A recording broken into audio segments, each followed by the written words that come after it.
Example. So in this example, we have R, okay, R set of real numbers with a usual distance, that is a metric we have, and they have mentioned Z. You can see here Z is a subspace of R, that means it is a metric space. We have to consider the same metric, d of xy is equal to mod x minus y. We are familiar with that. And by considering all those things, we have to find out this open ball. This open ball having center P and radius r. See, they have asked to discuss three different cases. If radius is less than 1, if radius is equal to 1, and if radius is greater than 1. So many things they have given.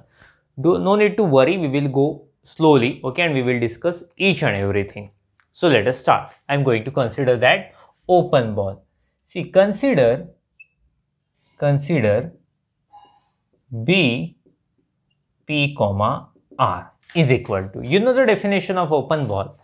Okay, definition of open ball says, see, it is n belongs to Z, getting, since subspace is Z, only integers we have to consider, such that d of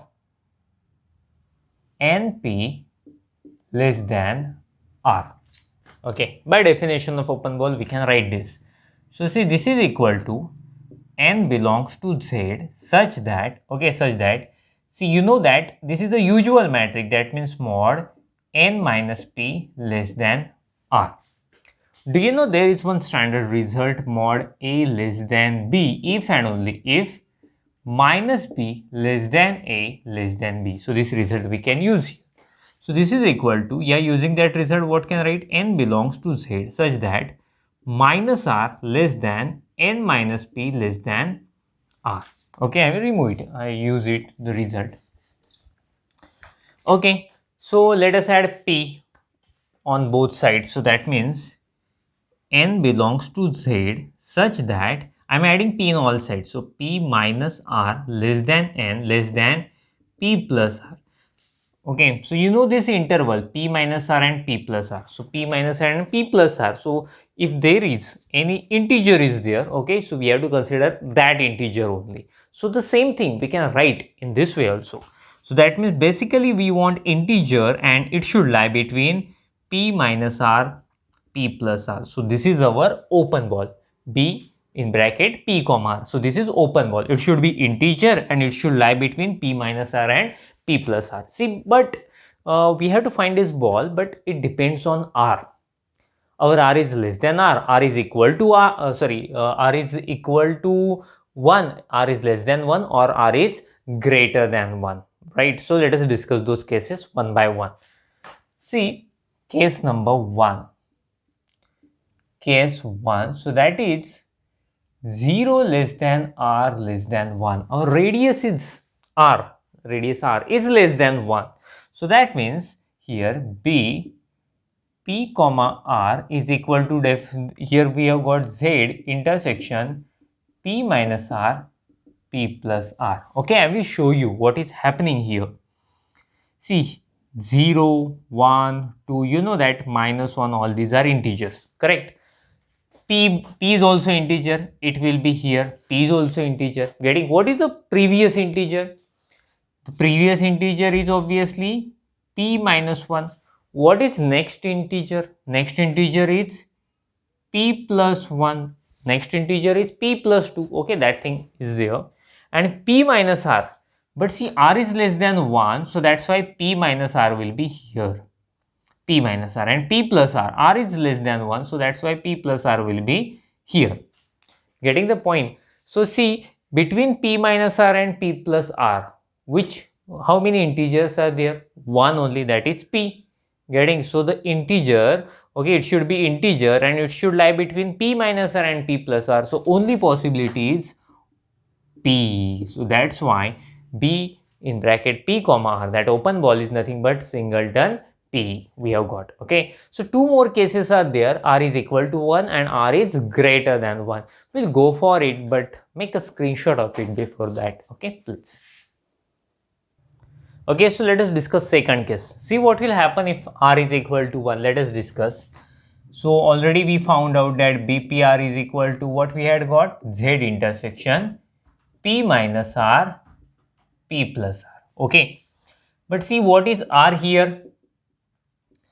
R is 1, so that's why we can write z intersection p minus 1 p plus 1. That means if you draw a line like this, suppose 0 1 is here and suppose p is here.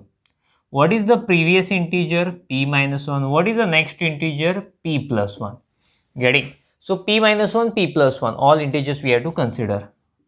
But see, this is open interval, open bracket. Getting? So that means p minus 1 is not a member of a set, as well as p plus 1, that is also not a member of this set. Getting now? So how many integers are there? If you exclude boundaries, how many integers are there? Only one integer is there, that is p. So that's why in this case also we get, this is nothing but singleton p.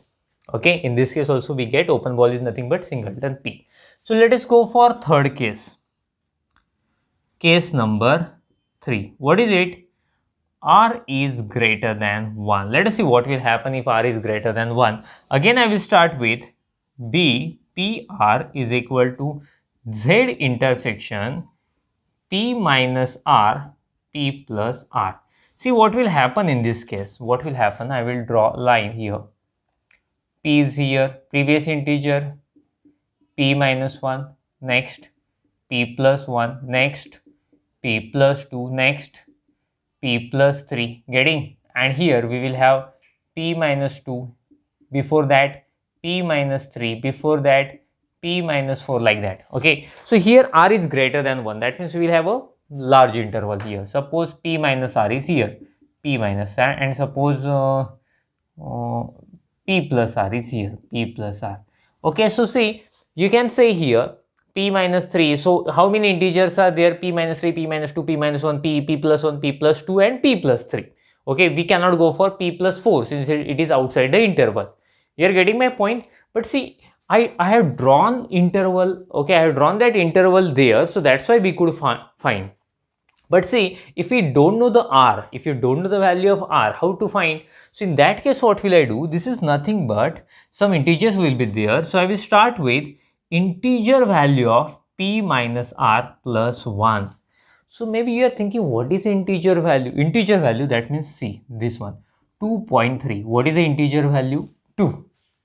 Okay, that means only integer we want, which is less than that number. So what is integer value of 5.6? Tell me, what is this integer value? 5. You are getting what is what is integer value of 0.3? It is 0. I hope all of you understood.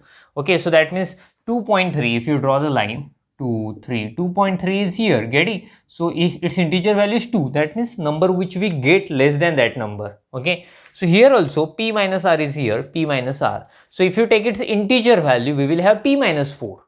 But P minus 4 lies outside. So we need to add 1. So you will have a number from that interval. So that's why integer value of P minus R, that means integer less than that number, but it is going outside. So we are adding 1. So you can come to inside the bracket. You are getting my point?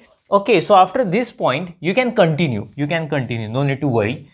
Okay, just a minute. I will remove this part.